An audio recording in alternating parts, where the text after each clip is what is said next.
Hi there, and welcome to This Day in History for April 12th.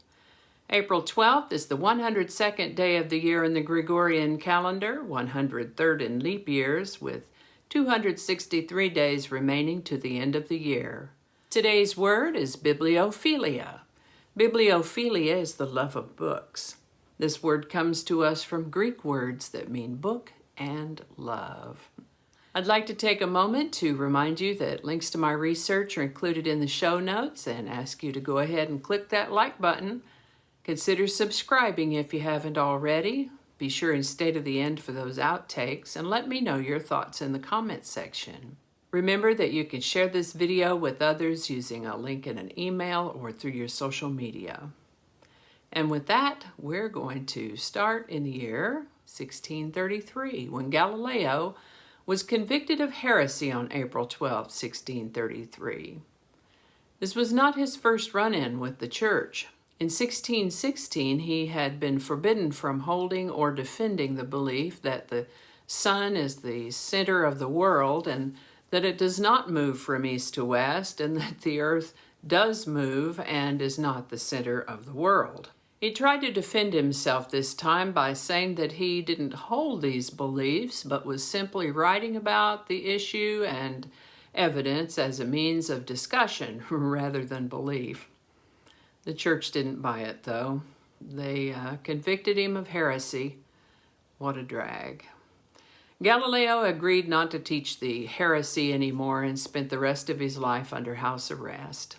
In 1767, the British government had passed a law called the Townshend Act. Just another in a series of tax acts, the Townshend Act required Americans to purchase certain items from Britain and then charge them import taxes on those items. Today's news, however, is that on April 12, 1778, the British government repealed most of the taxes that had been imposed by the Townshend Act. They did leave the tax on tea, though. American author Beverly Cleary was born on April 12, 1916.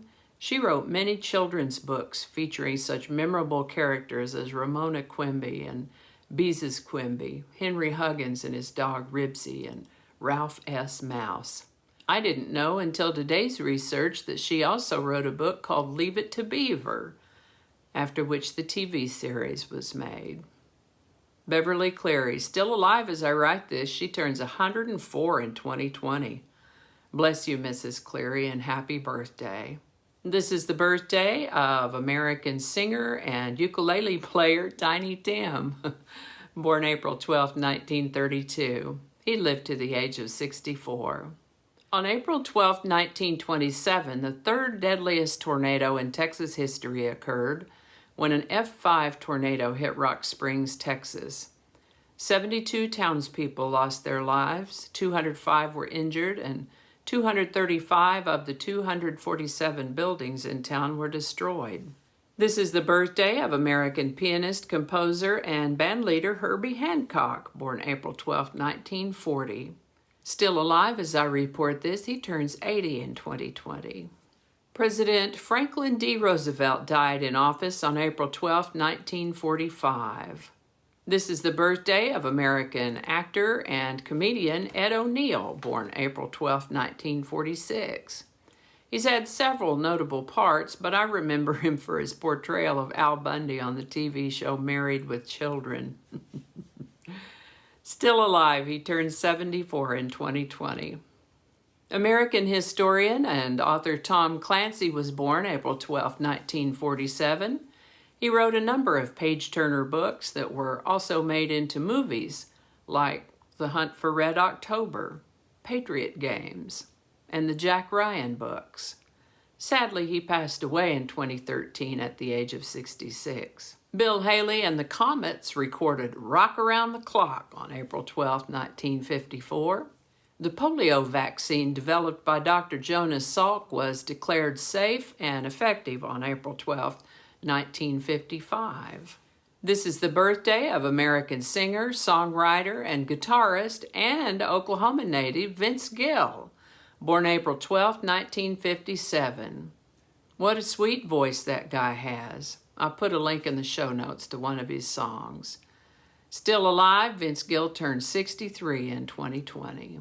Other notable birthdays on April 12th include David Letterman, David Cassidy, Pat Travers, Andy Garcia, and Tulsi Gabbard, all born in various years, of course, and most of them still alive. Soviet cosmonaut Yuri Gagarin became the first man in space, first man in orbital flight on April 12, 1961. On April 12, 1981, the Space Shuttle Columbia was launched for the first time. The Euro Disney Resort officially opened with its theme park, Euro Disneyland, on April 12, 1992. The resort and park's name were subsequently changed to Disneyland Paris. And I think that's going to do it for us today. As always, links to my research are included in the show notes. Thank you so much for watching. Give it a like if you enjoyed this video. Consider subscribing if you haven't already. Be sure and stay to the outtakes. And feel free to share this video with others if you found it interesting, entertaining, or informative. Thanks again, and I'll see you next time.